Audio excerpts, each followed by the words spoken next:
कहानी की शुरुआत एक सुनसान और वीरान शहर से होती है जहां चारों ओर तबाही का मंजर है।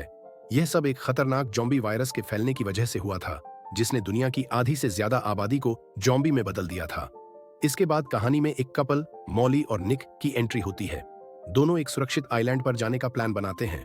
निक मॉली से कहता है कि वे पहले इस रेगिस्तान को पार करेंगे, फिर एयरफील्ड पहुंचकर वहां से फ्लाइट लेकर अपनी मंजिल तक पहुंचेंगे। मॉली यह सुनकर बहुत खुश हो जाती है।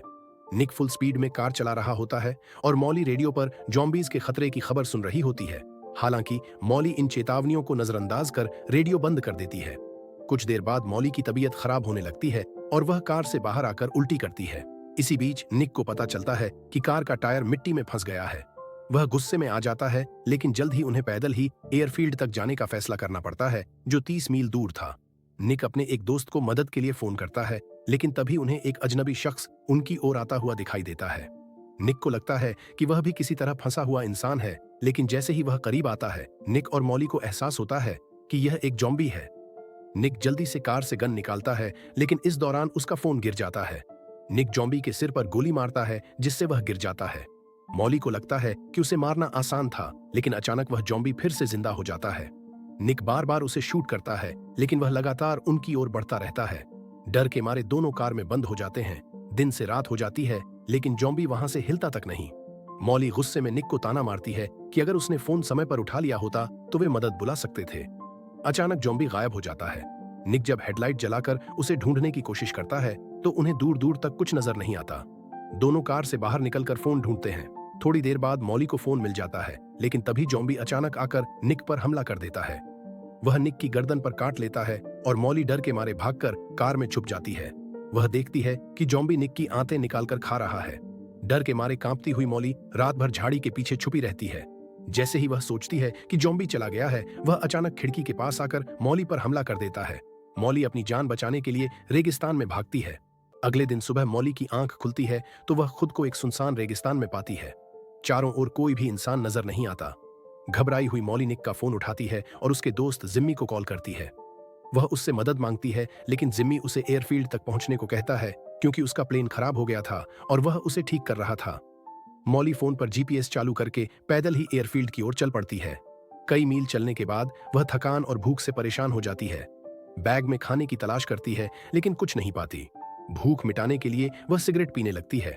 उसी समय उसे आसमान में दो जेट्स गुजरते हुए दिखते हैं।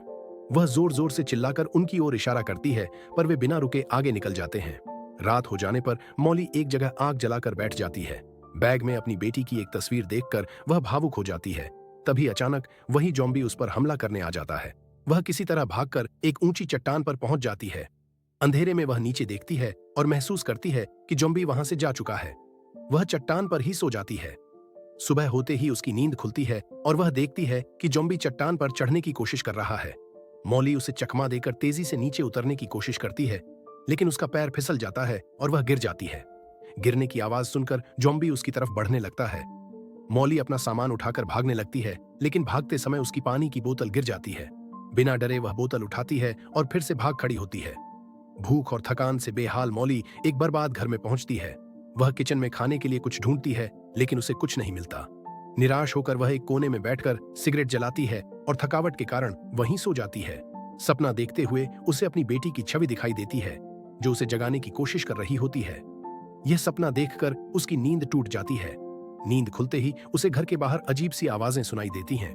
बाहर झांककर देखने पर वह पाती है कि जॉम्बी उसका पीछा करते हुए वहां तक आ गया है। मॉली घबराकर बाथरूम में छुप जाती है। जॉम्बी उसे पूरे घर में ढूंढता है, लेकिन नहीं पाता और वहां से चला जाता है।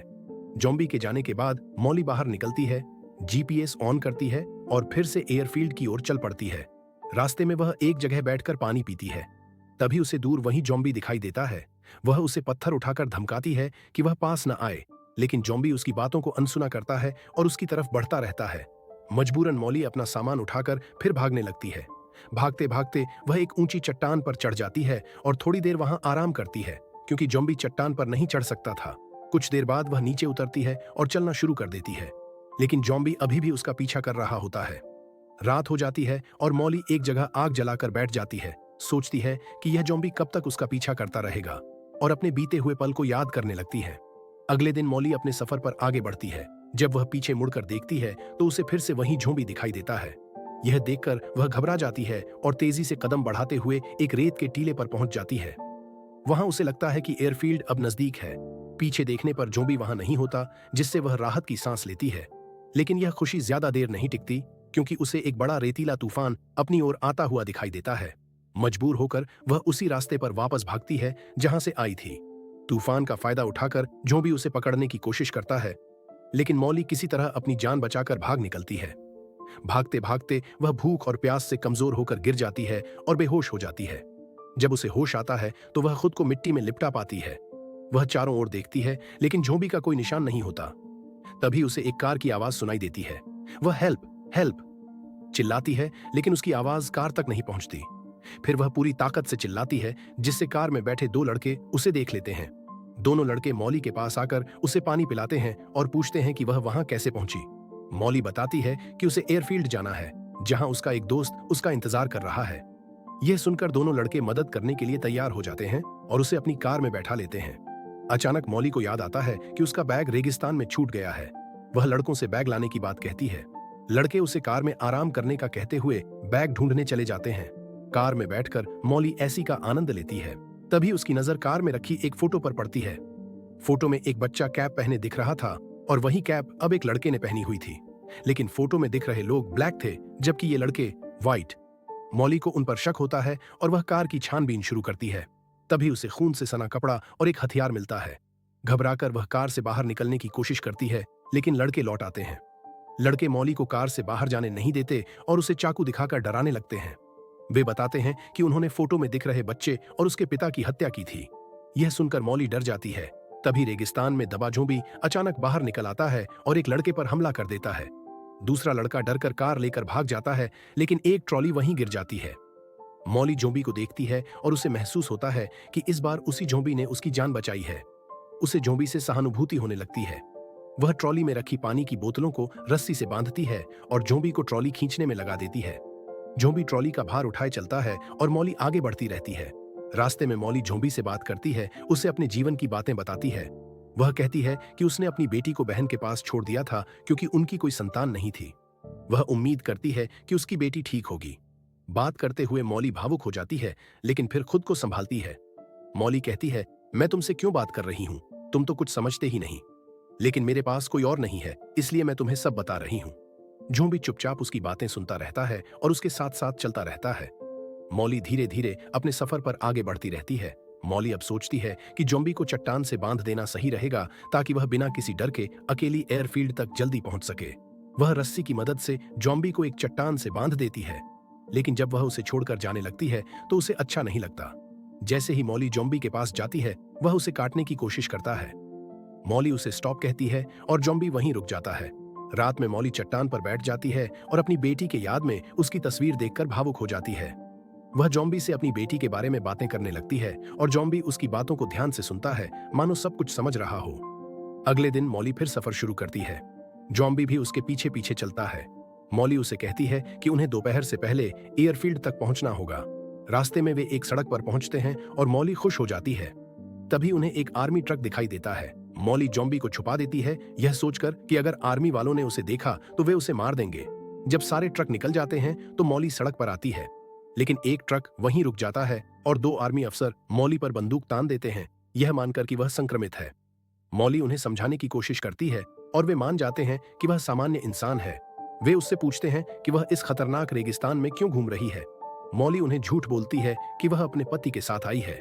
जब वे जाने लगते हैं तो जोंबी अचानक सड़क पर आ जाता है। एक अफसर उसके पैर में गोली मार देता है, जिससे जोंबी गिर जाता है। मौली को लगता है कि जोंबी पहले की तरह ठीक हो जाएगा, लेकिन इस बार ऐसा नहीं होता। जोंबी दर्द से तड़पने लगता है। मौली उसे संभालने जाती है, लेकिन वह उसकी उंगली काट लेता है। घबराकर मौली अपनी उंगली काट देती है ताकि संक्रमण न फैले। गुस्से में वह जोंबी का सिर एक पत्थर से कुचल देती है और फिर एयरफील्ड तक पहुंचती है। वहां उसे एक कार दिखाई देती है। जैसे ही वह कार के पास जाती है, कोई उस पर गोली चलाने की कोशिश करता है। मौली उस शख्स से कहती है कि वह जिम्मी से मिलने आई है।